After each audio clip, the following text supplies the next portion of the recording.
Present Asia cup one man show అయిపోయింది. అంటే India చాలా పటిష్టంగా ఉండటం వల్ల ఖచ్చితంగా ఇండియానే గెలుస్తుంది ఫైనల్ అని అందరూ ఫిక్స్ అయిపోయారు. కానీ ఒకప్పుడు గట్టి పోటీ ఇచ్చిన శ్రీలంక, పాకిస్తాన్ లాంటి టీంలు ఆల్మోస్ట్ బంగ్లాదేశ్, ఆఫ్ఘనిస్తాన్ కన్నా వెనుకబడిపోయాయి. దీనికి కారణం ఏంటంటారు? మేబీ శ్రీలంకలో కరువు రావటం వల్ల వాళ్ళు ఆ రీకవర్ అవ్వడానికి వాళ్ళకి ఆ ట్రబుల్ ఉంటే, మెయిన్ పాకిస్తాన్ ఎందుకు ఎంత మ్యాచ్ వాళ్ళు చాలా దిగజారిపోవడానికి అసలు ఒకనొక టైంలో వాసిం అక్రమ్, షోయబ్ అఖ్తర్ లాంటి పవర్ఫుల్ గట్టి పోటీనిచ్చి హోరాహోరీ 3 runs to win, 1 run to win, ఎవరు గెలుస్తారో తెలియనంత ప్రతి మ్యాచ్ హోరాహోరీగా ఉండేది. ఇప్పుడు వన్ సైడ్ అయిపోయింది, అసలు ఏ మాత్రం పోటీ ఇవ్వట్లేదు.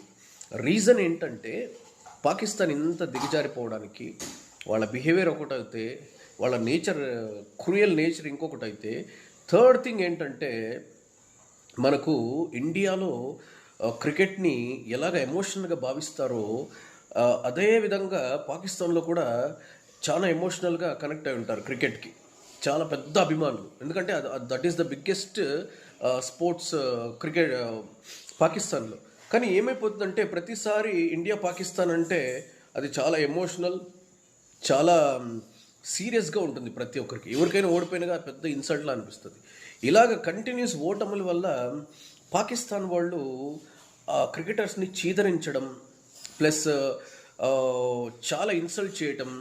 మన భారతదేశంలో ఓడిపోయినా సరే రెస్పెక్టివ్గా ఉంటాం, కానీ అక్కడ వాళ్ళని చాలా చీదరిస్తారు, తిడతారు, ఇంకా చాలా వర్స్ట్గా వాళ్ళని ట్రీట్ చేస్తారనమాట.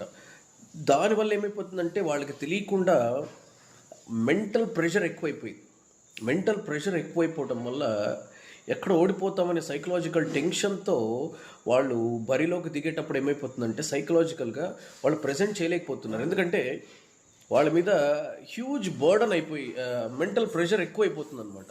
అక్కడ ఏమైపోతుందంటే ఓడిపోయామంటే మనకి ఇంకా ఓడిపోతే పాకిస్తాన్ ఒక్కొక్కసారి గాడిదల మీద ఊరేగించిన రోజులు కూడా ఉన్నాయి. అందుకే ఓడిపోతే తాట తీస్తారనే సైకలాజికల్ టెన్షన్, డిప్రెషన్ వల్ల వాళ్ళకి మ్యాచ్ అంటేనే ఒక రకమైన టెన్షన్ ఆల్మోస్ట్ మొదలైపోతుంది. సో స్పోర్టివ్గా ఆడడం అనేసి టెన్షన్తో ఆడటం వల్ల వాళ్ళు గెలవలేకపోతున్నారు అనమాట. సో ఇలా ఇలాంటి రీజన్స్, క్రూయల్